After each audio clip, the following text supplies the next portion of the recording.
نستغفره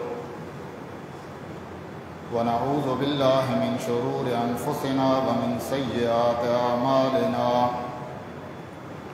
من يهده الله فلا مضل له ومن يضلل فلا هادي له وأشهد أن لا إله إلا الله وحده لا شريك له وأشهد أن محمدًا عبده ورسوله اللهم صل على محمد وعلى آل محمد كما صليت على إبراهيم وعلى آل إبراهيم إنك حميد مجيد اللهم بارك على محمد وعلى آل محمد كما باركت على إبراهيم وعلى آل إبراهيم إنك حميد مجيد أما بعد فإن خير الحديث كتاب الله وخير الهدي هدي محمد صلى الله عليه وسلم وشر الأمور محدثاتها فإن كل محدثة بدعة وكل بدعة ضلالة وكل ضلالة في النار رب اشرح لي صدري ويسر لي أمري واحلل عقدة من لساني يفقهوا قولي فأعوذ بالله السميع العليم من الشيطان الرجيم بسم الله الرحمن الرحيم اهدنا الصراط المستقيم صراط الذين أنعمت عليهم غير المغضوب عليهم ولا الضالين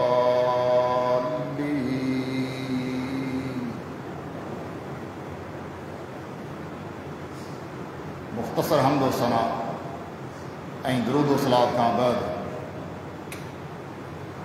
हर मुसलमान पंहिंजे नमाज़ जी हर रकात में अल्लाह ताला खां सिधी वाट जो सवाल कंदो। सूरह फातिहा जी शिकिल में अञा वधीक वज़ाहत आहे त सिधी वाट खां मुराद उन्हनि माण्हुनि जी वाट जिन ते अल्लाह ताला इनाम कयो एहसान कयो उन्हनि माण्हुनि जी वाट न जिन ते अल्लाह जो ग़ज़ब या जेके गुमराह आहिनि। सवाल तो पैदा थिए तो उहे कहिड़ा माण्हू आहिनि जिन ते अल्लाह जो इनाम। इन्हनि माण्हुनि में पहिरीं नंबर ते अल्लाह ताला जा नबी अलैहिस्सलाम आहिनि। उन खां पोइ अल्लाह ताला जे पैगम्बरनि जे उम्मतनि में जेके नेक इंसान आहिनि उहे शामिल आहिनि। साॻी तरह सां अल्लाह ताला जे आख़िरी ऐं प्यारे पैगम्बर जा सहाबा किराम इन ई ख़ुशख़बरी में शामिल आहिनि। अहिड़ीअ तरह जेका असां दुआ पढ़ूं पिया या अल्लाह उन्हनि माण्हुनि जी वाट न हुजे जिन ते तुंहिंजो ग़ज़ब आहे जेके गुमराह आहिनि। इन खां केरु माण्हू मुराद आहिनि? दुनिया जो हर काफ़िर इन में शामिल आहे। साॻी तरह सां यहूद ऐं नसारा बि शामिल आहिनि। यहूद क़ौम ते अल्लाह ताला जो ग़ज़ब ऐं कावड़ आहे। क़ुर करीम जूं आयतूं आहिनि का तारीख़ी ॻाल्हि कोन्हे। ऐं ईसाईअनि ते अल्लाह जे तरफ़ खां गुमराही लिखियलु आहे ज़लालत लिखियलु आहे। अल्लाह उन्हनि खे कुफ्र जे करे गुमराह करे छॾियो। तंहिं करे हिकु मुसलमान पंहिंजे नमाज़ जी हर रकात में अल्लाह ताला खां इन शइ जो सुवाल बि कंदो आहे मुंहिंजा मालिक नबियनि वारी वाट नेकनि वारी वाट अता फरमा। गुमराह माण्हू जेके आहिनि जिन माण्हुनि ते तुंहिंजो ग़ज़ब ऐं कावड़ उन्हनि जे वाट खां मूंखे बचा। मुंहिंजा दोस्तो, अॼु जे ख़ुतबा जुमा में आऊं तव्हांजे साम्हूं यहूद क़ौम जी तारीख़ मुतलिक़ मुख़्तसर ॻाल्हि करणु चाहींदुसि। जहिड़ी तारीख़ जे अंदरि असांजे लाइ वॾा सबक़ मौजूदु आहिनि। अल्लाह रब्बुल आलमीन मूंखे हक़ ऐं सच बयानु करणु ऐं असां सभिनि खे उन ते अमल जी तौफ़ीक़ अता फ़रमाए। यहूद जेका क़ौम आहे असुल में इहो ख़ानदान तमामु वॾो आहे। इहो अल्लाह जे नबीअनि पैग़म्बरनि जो औलाद आहे। सैयदना याक़ूब अलैहिस्सलाम, सैयदना इसहाक़ अलैहिस्सलाम जे औलाद मंझां इहा क़ौम।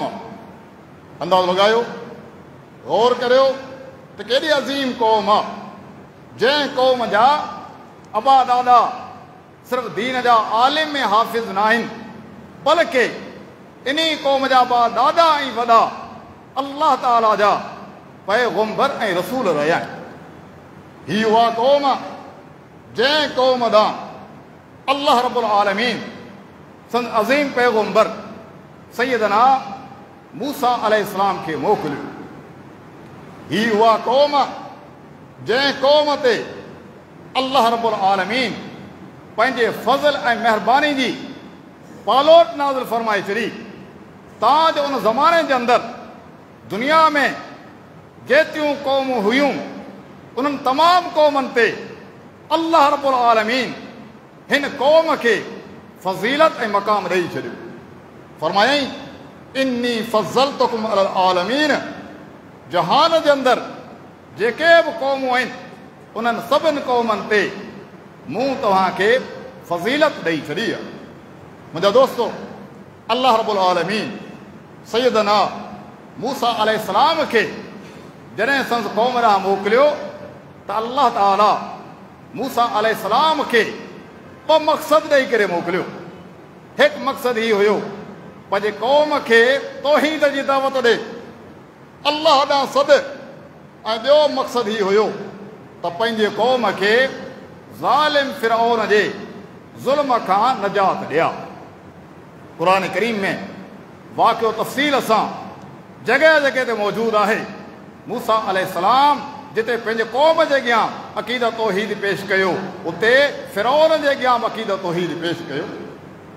आख़िरकार अल्लाह रब्बुल आलमीन यहूद क़ौम ते महिरबानी कंदे, फ़ज़ल कंदे ज़ालिम फ़िरऔन जे ज़ुल्म खां नजात ॾियारी। कहिड़ीअ तरह?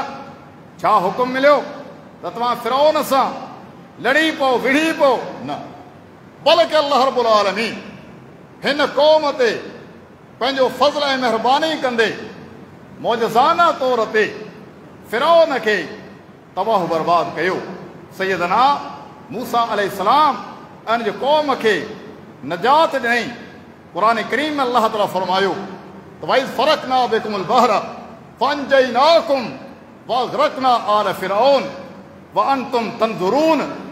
ऐं बनी इसराईलो, यादि करियो मुंहिंजे नेमत खे जॾहिं मूं समुंड जे अंदरि चीरे करे रस्ता ठाहिया, तव्हांखे मूं नजात ॾिनी ऐं उन्हनि ई रस्तनि जे अंदरि मूं ज़ालिम फ़िरऔन खे पोड़े करे तबाह बर्बाद कयो। तव्हां अखियुनि सां ॾिठो। तंहिं करे असांखे गौर करणु खपे त ही यहूद क़ौम जंहिंखे अल्लाह रब्बुल आलमीन एॾी वॾी तरक़ी ॾिनी, एॾो वॾो फ़ज़ल ॾिनई, महिरबानियूं कयईं, ऐं सैयदना मूसा अलैहिस्सलाम खे अल्लाह रब्बुल आलमीन हिन क़ौम जे रहनुमाई ख़ातिर अज़ीम किताब तौरात जी शिकिल में अता फ़रमायो तां त ही क़ौम तौरात जो किताब पढ़ी करे उन ई मज़ा अक़ीदे अमल जी रहनुमाई हासिल करे।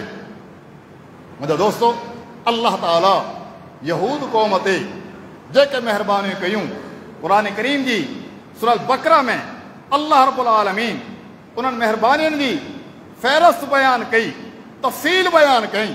फ़रमायईं जॾहिं इन्ही क़ौम खे खाधे जी ज़रूरत पई, मूं आसमाननि तां हिन क़ौम जे लाइ खाधे जो इंतज़ाम फ़रमायो। वअनज़लना अलैकुमुल मन्न वस्सलवा। तव्हांखे खाधे पीते ख़ातिर मेहनत न करणी पवे, मूं मन ऐं सरवा जी शिकिल में अवां जे लाइ खाधो नाज़िल कयो। जॾहिं हिन क़ौम खे मिठे ऐं साफ़ पाणी जी ज़रूरत पई, अल्लाह रब्बुल आलमीन जो पैगम्बर सैयदना मूसा अलैहिस्सलाम पत्थर ते लठ हणे थो, उन पत्थर मंझां 12 चश्मा वही निकिरनि था। ऐं हीअ क़ौम 12 कबीलनि जे अंदरि तक़सीम थियल हुई। हर क़ौम पंहिंजे चश्मे ते अचे थी, हर कबीलो चश्मे ते अची करे मिठो ऐं साफ़ पाणी इस्तेमालु करे थो। मुंहिंजा दोस्तो, अल्लाह रब्बुल आलमीन इन बनी इसराईल क़ौम ते पंहिंजे फज़ल ऐं महिरबानी जो ज़िक्र कंदे फरमायईं वज़ल्ललना अलैकुमुल ग़माम, ऐं बनी इसराईलो मुंहिंजे नेमतुनि खे यादि करियो। तव्हां हलिया थे झंगलनि जे अंदरि, मैदाननि जे अंदरि, पहाड़नि जे अंदरि, तव्हांखे सिज जी गर्मी तंग न करे, उन सिज जी गर्मी खां बचाइण ख़ातिर मूं तव्हांजे मथां बादलनि जी छांव कई। गौर करियो, अल्लाह रब्बुल आलमीन हिन क़ौम ते केॾा वॾा अहसान कया, महिरबानी कयईं, तरक़ी अता फरमाई। ऐं हिन क़ौम जे अंदरि लगातार वॾे तादाद में पैगम्बर ऐं रसूल अलैहिस्सलाम मोकिलियईं। बनी इसराईल पैगम्बरनि जे अंदरि आख़िरी पैगम्बर सैयदना ईसा अलैहिस्सलाम। मुंहिंजो दोस्तो, लेकिन गौर जो मक़ाम जंहिं क़ौम खे अल्लाह रब्बुल आलमीन एॾी वॾी फ़ज़ीलत ॾिनी, मक़ाम ॾिनूं, इज़त ॾिनी, उन क़ौम जे ज़वाल जे हालात ते बि गौर जी ज़रूरत आहे, ताजो इहा क़ौम ज़वाल जो शिकार थी। सबबु हीअ आहे त इन क़ौम अल्लाह ताला जे दीन ते सही माना में अमल न कयो। क़ुरान करीम जे अंदरि अल्लाह रब्बुल आलमीन इन क़ौम जे बीमारियुनि जो बि ज़िक्र कयो, ख़राबियुनि जो बयानु कयईं, गुमराहियुनि जो ज़िक्र कयईं त हलंदे हलंदे इन क़ौम जे अंदरि कहिड़ियूं ख़राबियूं आयूं। उन्हनि ख़राबियुनि मंझां पहिरें नंबर ते सभ खां वॾी ख़राबी ही जो उन क़ौम जे अंदरि शिरक अची वियो। हेॾा सारा मौजज़ा ॾिसण जे बावजूद, पैगम्बर मूसा अलैहिस्सलाम जे तबलीग बावजूद हीअ क़ौम शिरक जे अंदरि ग़रक़ थी वई। तव्हांजो जॾहिं अल्लाह रब्बुल आलमीन समुंड मंझां पार कयो, मूसा अलैहिस्सलाम जबल तूर ते तौरात खणण वियो, पोयां हीअ क़ौम गाबे खे माबूद बनाए करे वई। सैयदना मूसा अलैहिस्सलाम वापसि अचे थो, ॾिसे थो त मुंहिंजी क़ौम गाबे खे माबूद बनाए चुकी आहे, नाराज़ थिए थो ऐं तौरात जे पटियुनि खे उछलाए थो ऐं नाराज़गी जो इज़हार करे थो। गौर करियो, हिकु अहिड़ी क़ौम जंहिं तौहीद जा बेशुमार दलील ॾिठा, पैगम्बर जे साम्हूं मौजज़ा ॾिठाऊं, हेॾे वॾे समुंड मंझां पार थींदे पंहिंजो पाण खे ॾिठाऊं, ज़ालिम फिरऔन खे पंहिंजे अखियुनि सां हलाक थींदे ॾिठाऊं, लेकिन उन क़ौम जो अल्लाह जी ज़ात ते यकीन कोन बीठो। ताजो उन क़ौम हिकु जानवर खे, गाबे खे माबूद बनाए वरितो। ऐं मुंहिंजा दोस्तो, ही उहा क़ौम आहे जेका हमेशह हमेशह शिरक जे अंदरि ग़रक़ रही आहे। ताजो अल्लाह रब्बुल आलमीन जे आख़िरी ऐं प्यारे पैगम्बर पंहिंजे आख़िरी बीमारी जे अंदरि हिन क़ौम ते लानत जा अल्फाज़ इस्तेमालु कया ऐं सबबु शिरक बयानु कया। लानल्लाहुल यहूद वन नसारा इत्तख़ज़ू क़ुबूर अंबियाहिम मसाजिद। अल्लाह ताला यहूदियनि ते लानत फरमाए, अल्लाह ताला ईसाईयनि ते लानत फरमाए, जिन नबीअनि जे क़बरनि खे सजदा गाह बनाए वरितो, माना पैगम्बरनि नबीअनि जे क़बरनि जे अॻियां बीह करे सजदा करणु लॻा, उनखां सवाल करणु लॻा। जंहिंमां ख़बर पई त हीअ क़ौम हमेशह हमेशह जे लाइ शिरक जे अंदरि ग़रक़ थी वई। हिन हदीस मुबारक मंझां इहो सबक़ मिले थो त कंहिं क़बर खे सजदा गाह कोन्हे बनाइणो, ख़्वाह उहा क़बर कंहिं पैगम्बर ऐं नबी जी छो न हुजे। त मुंहिंजा दोस्तो, सभ खां वॾो गुनाह, सभ खां वॾो सबबु ज़वाल जो, तबाही जो, बर्बादी जो, हलाकत जो शिरक।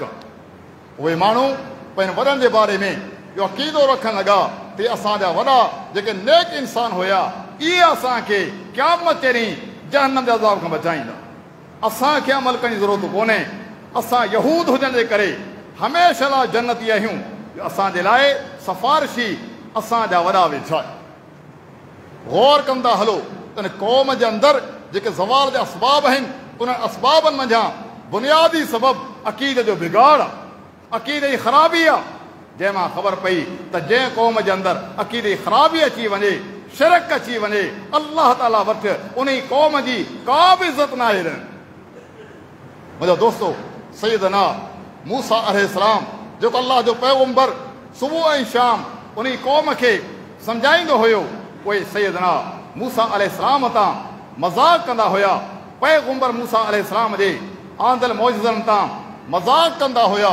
ऐं अहिड़ीअ तरह क़ुर करीम में अल्लाह रब्बुल आलमीन यहूद क़ौम जे नाफ़रमान जो ज़िक्र कयो त मुंहिंजे पैगम्बरनि जी, मुंहिंजे नबीअनि जी इन क़ौम इज़त कान कई, तव्हांजो केतिरनि नबीअनि खे इन्हनि क़त्ल बि करे छॾियो।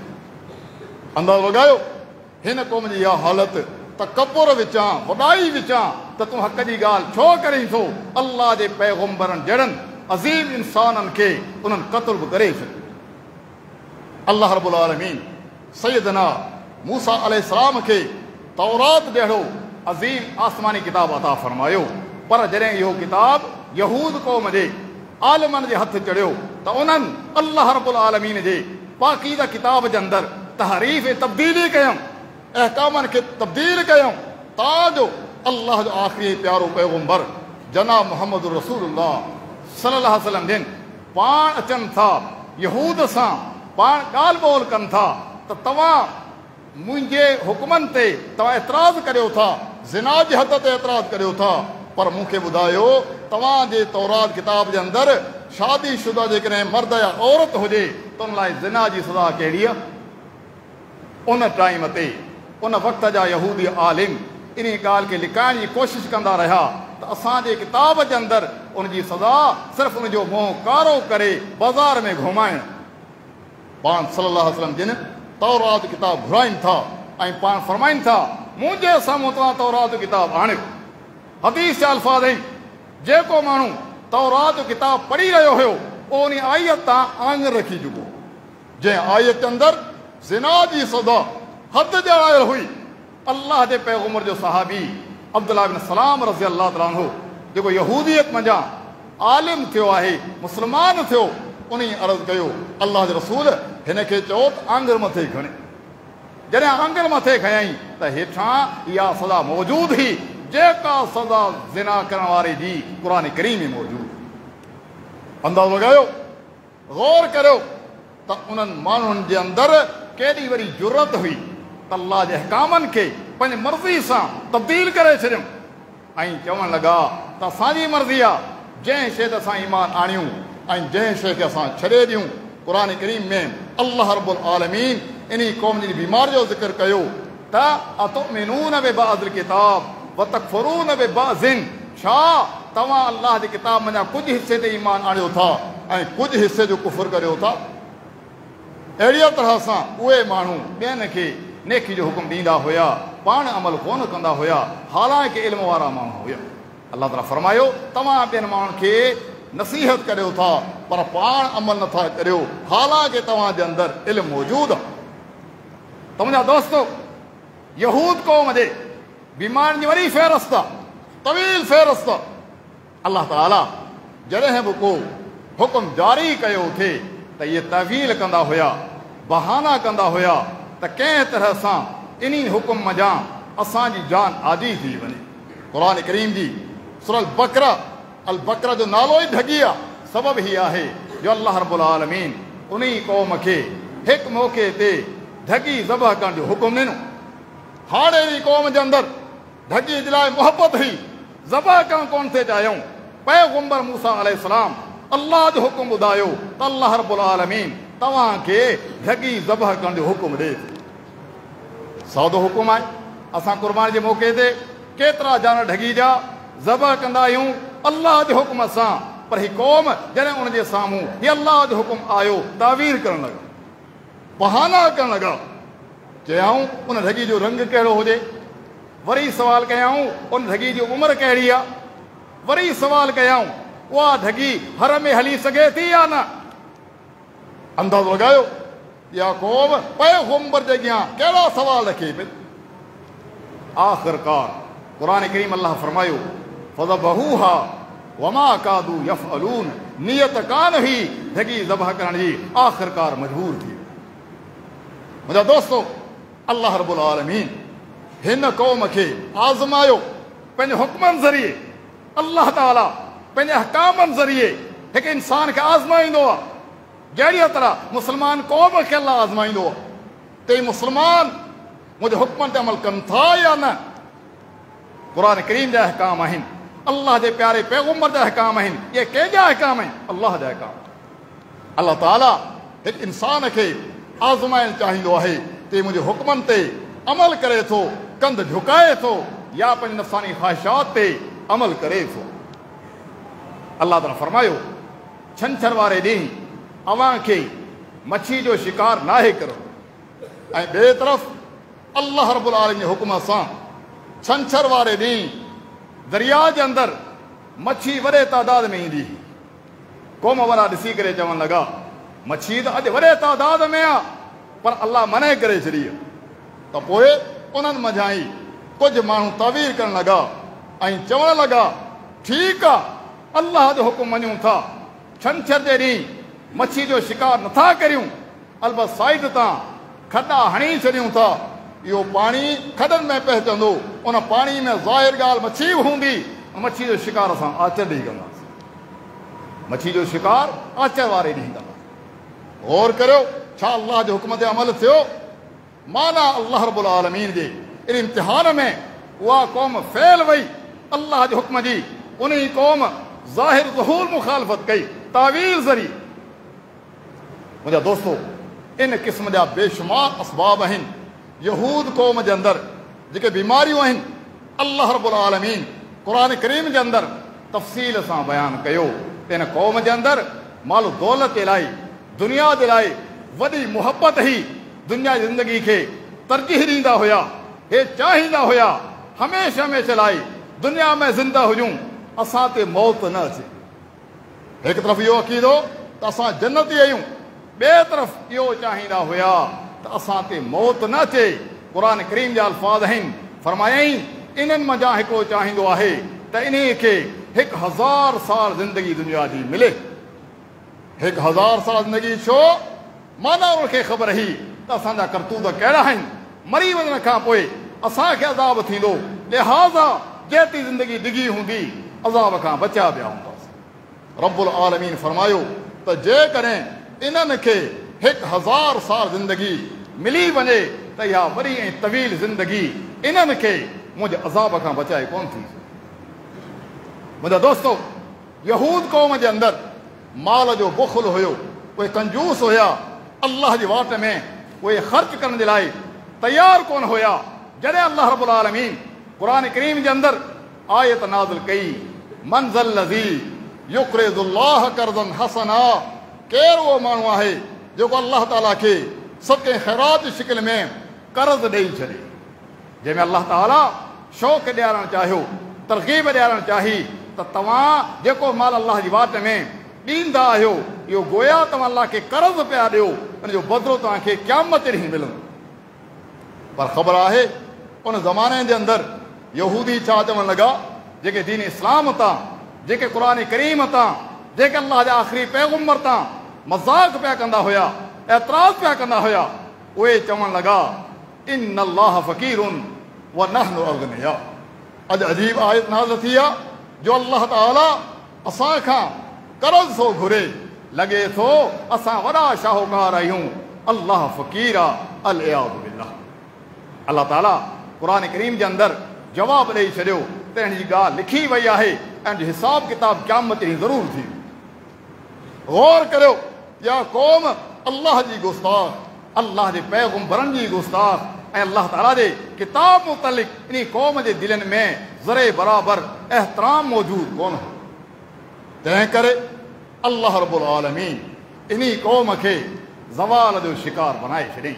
उहा साॻी क़ौम जंहिंजी फज़ीलत, जंहिंजो मान, जंहिंजो मक़ाम शुरू जे अंदरि तव्हां इख़्तिसार सां ॿुधो, जॾहिं इहा क़ौम अल्लाह ताला जे हुक्मनि जी मुखालफ़त कई ऐं अक़ीदत तौहीद खे छॾे ॾिनऊं, नतीजतन अल्लाह रब्बुल आलमीन तरफ़ खां इन क़ौम ते अज़ाब जो नुज़ूल थियो।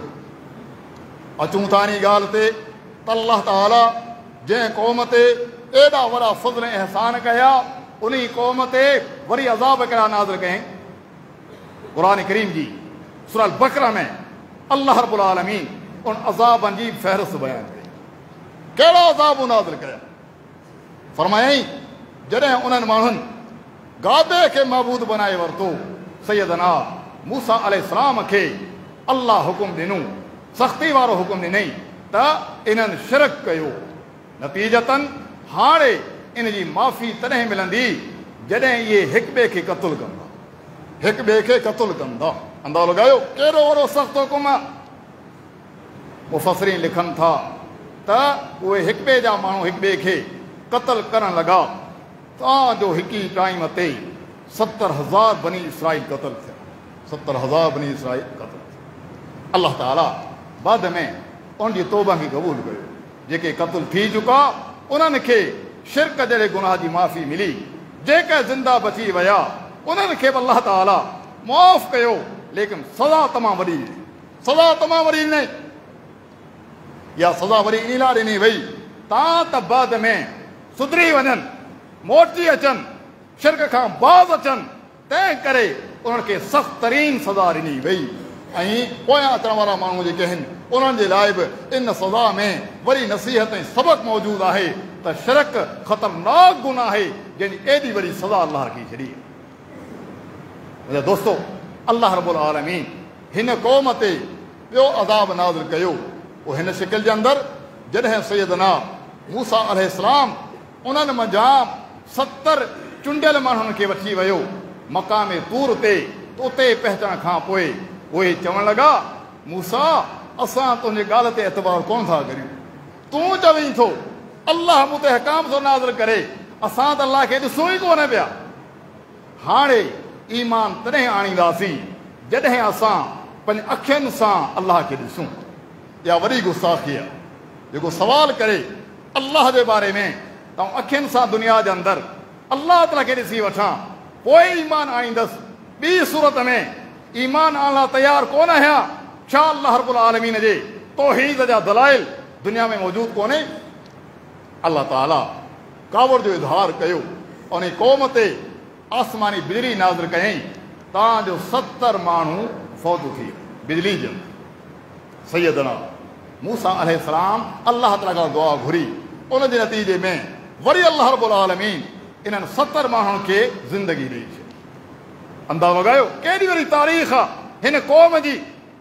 बहर कैफ़ अल्लाह रब्बुल आलमीन इन गुस्ताखी नतीजे में उन क़ौम खे आसमानी बिजली जी सज़ा ॾेई छॾी। क़ुरान करीम में रब्बुल आलमीन बनी इसराइल क़ौम ते जेके अल्लाह ताला सज़ाऊं नाज़िल कयूं उनजी फ़हरिस्त बयानु कई, तफ़सील बयानु कई। फरमाईं जॾहिं इन क़ौम खे हुकुम मिलियो तव्हां ज़ालिम जाबिर बादशाह सां विड़ी पओ, लड़ी पओ, मुंहिंजी मदद तव्हां सां गॾु हूंदी, त पोइ मूसा अलैहिस्सलाम खे चवणु लॻा इज़हब अंत व रब्बुका फ़क़ातिला इन्ना हाहुना क़ाइदून। मूसा तूं ऐं तुंहिंजो रब वञी करे वेठो, असां खां वेढ़ कोन थींदी। बादशाह ज़ालिम जाबिर आहे, असीं लड़ी न सघंदासीं। रब्बुल आलमीन पंहिंजे तरफ़ खां महिरबानी कंदे बैतुल मक़दिस खे सैयदना मूसा अलैहिस्सलाम जे ज़माने खां बाद यूशा बिन नून अलैहिस्सलाम जे दौर में फ़तह कयो ऐं बनी इसराइल खे फरमाईं हाणे त शहर फ़तह थी चुको आहे, हाणे दाख़िल थियो शहर में, पर एतिरो कयो झुकी करे दाख़िल थियो, निवरत कंदे दाख़िल थियो ऐं मूंखां दुआऊं घुरंदे, इस्तग़फ़ार कंदे, मुंहिंजी तारीफ़ कंदे दाख़िल थियो। अल्लाहु अकबर।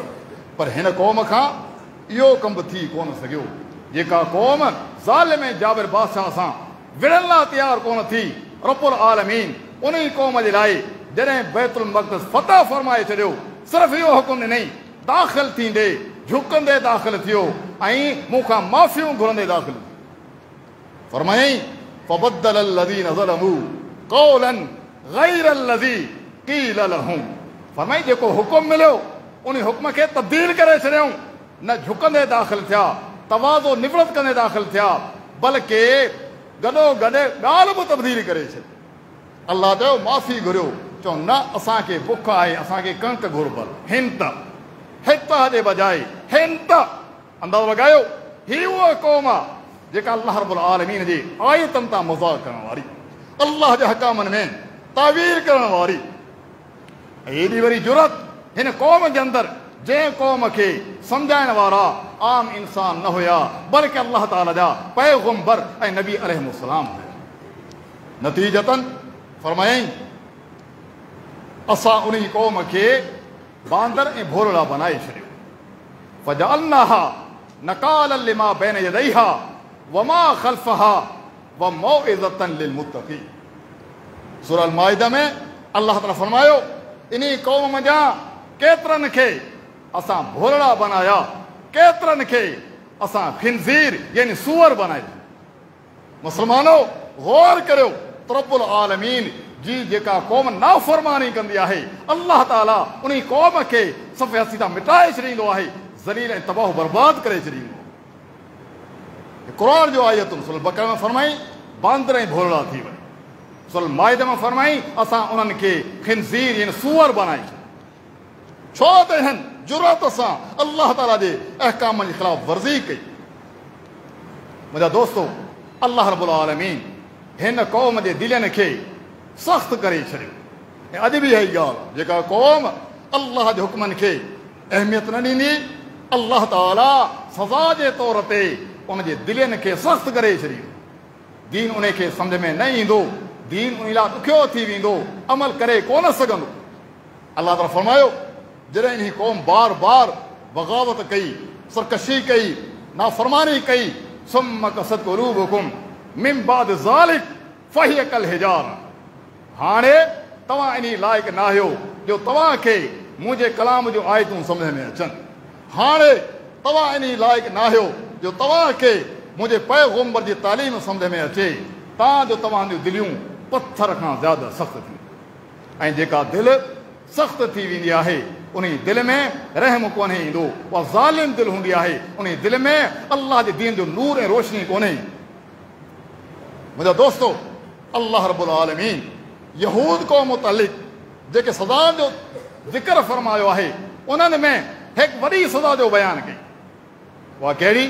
फरमायईं ज़ुरिबत अलैहिम ज़िल्ला वल मस्कना व बाऊ बिग़ज़बिन मिनल्लाह। जंहिं क़ौम जी इहा हालत ज़ार हुई, हर वक़्तु अल्लाह ताला जी नाफ़रमानी कंदी हुई, अल्लाह ताला खे नाराज़ कंदी हुई, ज़रे बराबर जे दिलनि में अल्लाह ताला जो ख़ौफ़ पैदा न थींदो हुयो। फरमाए अल्लाह ताला उन क़ौम ते ज़िल्लत, ख़ुआरी, मुहताजी रखी छॾी ऐं इहा क़ौम अल्लाह ताला जे ग़ज़ब ऐं कावड़ जी हक़दार बणिजी वई। माना हमेशह हमेशह जे लाइ अल्लाह ताला उन क़ौम खां सरदारी खसे वरिती, बादशाही खसे वरिती ऐं हमेशह जे लाइ ज़िल्लत वारी ज़िंदगी बसर कंदा। अॼु बि हिन दुनिया जे अंदरि यहूद क़ौम जी बाक़ाइदा का ममलकत कान्हे, बाक़ाइदा को मुल्क कोन्हे, ईसाई ते बि कब्ज़ो आहे। माना इहा निशानी न ॻाल्हि जी आहे त अल्लाह रब्बुल आलमीन इन क़ौम खे दुत्कारे छॾियो, ज़लील करे छॾियो ऐं ॿियनि जे ताबे करे छॾियो। मुंहिंजा दोस्तो, मूं तव्हांजे साम्हूं इख़्तिसार सां यहूद क़ौम जे बारे में जेका तारीख़ रखी, इन तारीख़ जे अंदरि असां तव्हांजे लाइ वॾो सबक़ मौजूदु। जेकॾहिं मुस्लमान क़ौम अल्लाह ताला जे हुकमनि ते अमल कंदी, अल्लाह ताला मुस्लमाननि खे इज़तनि सां मालामाल कंदो।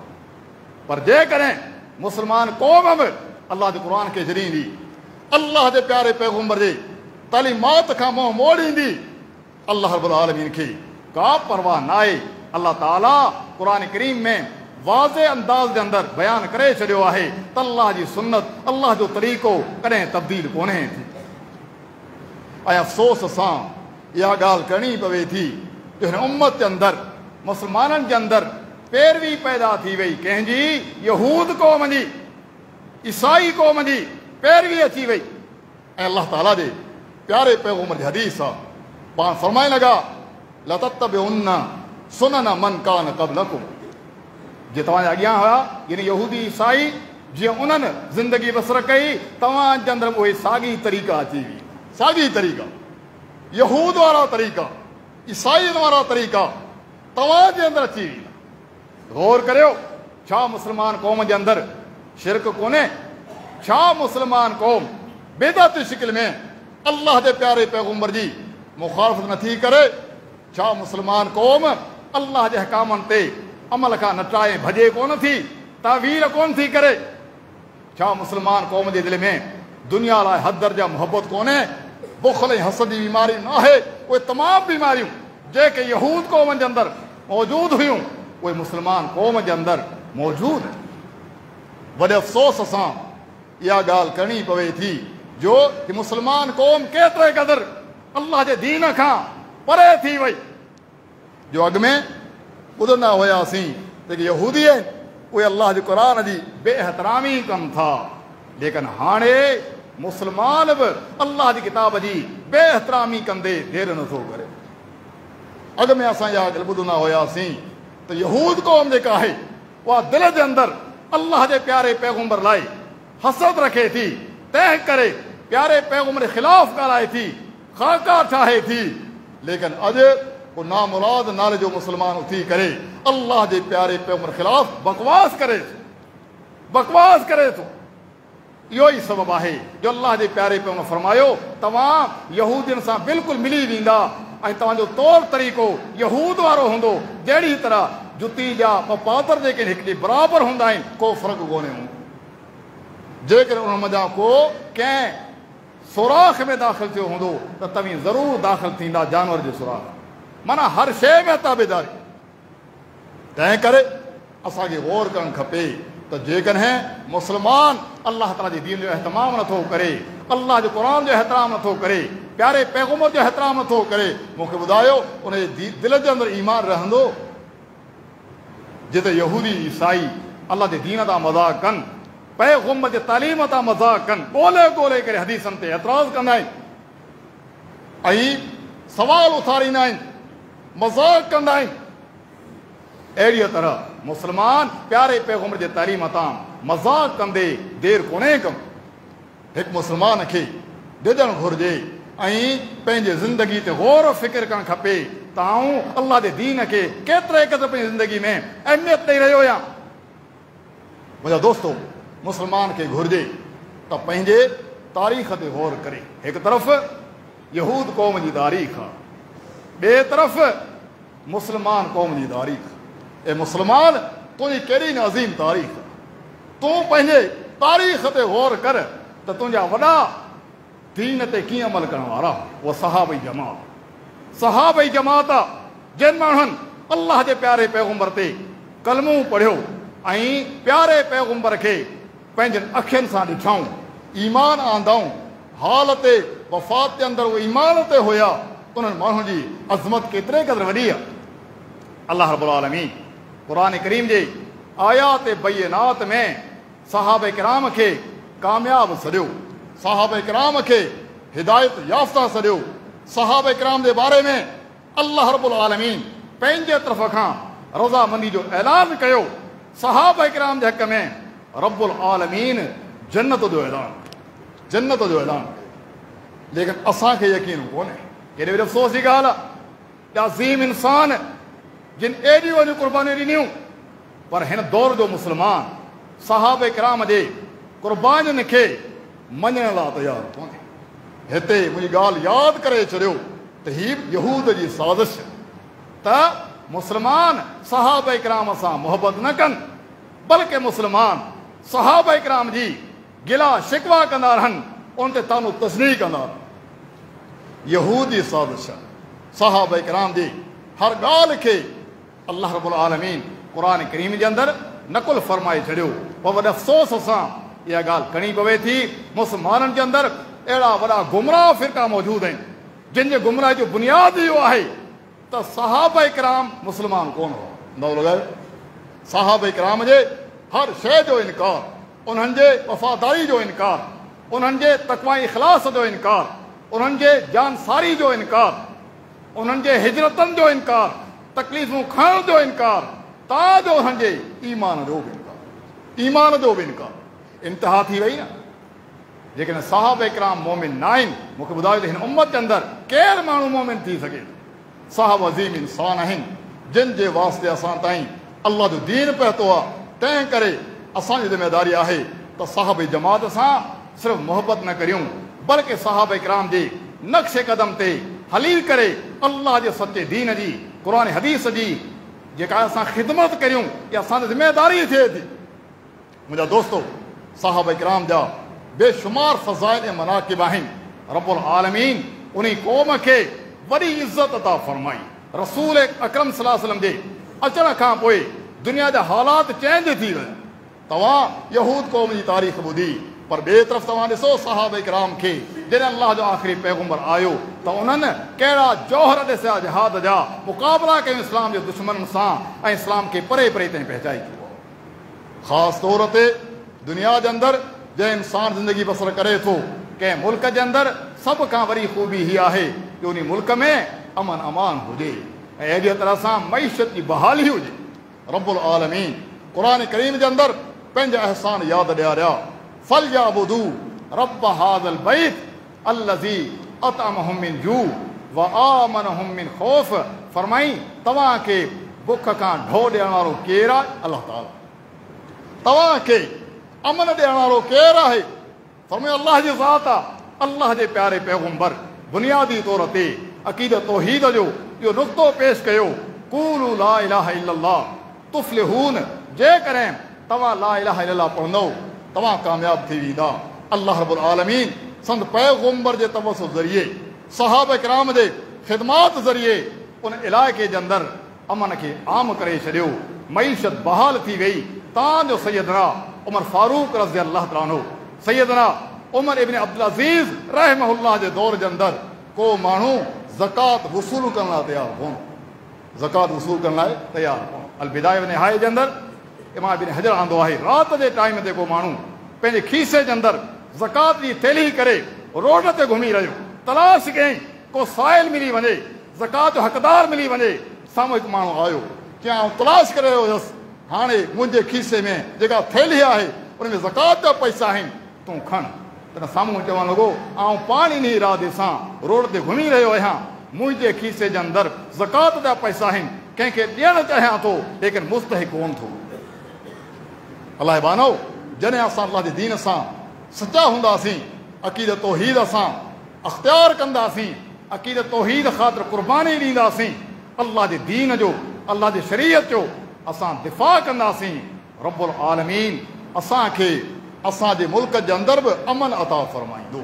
असांजी मईशत बि बहाल थींदी, छो त असांजो मुल्क बि कलम ला इलाहा इल्लल्लाह जे नाले ते आज़ादु थियो। तंहिं करे असांखे घुरिजे त असां पंहिंजे मुल्क में रही करे जिते दीन इस्लाम ते अमल करियूं उते पंहिंजे मुल्क सां मुहबत करियूं ऐं मुल्क सां मुहबत कंदे मुल्क जो बुनियादी नज़रियो जेको आहे उनजे प्रचार जी कोशिशि करियूं।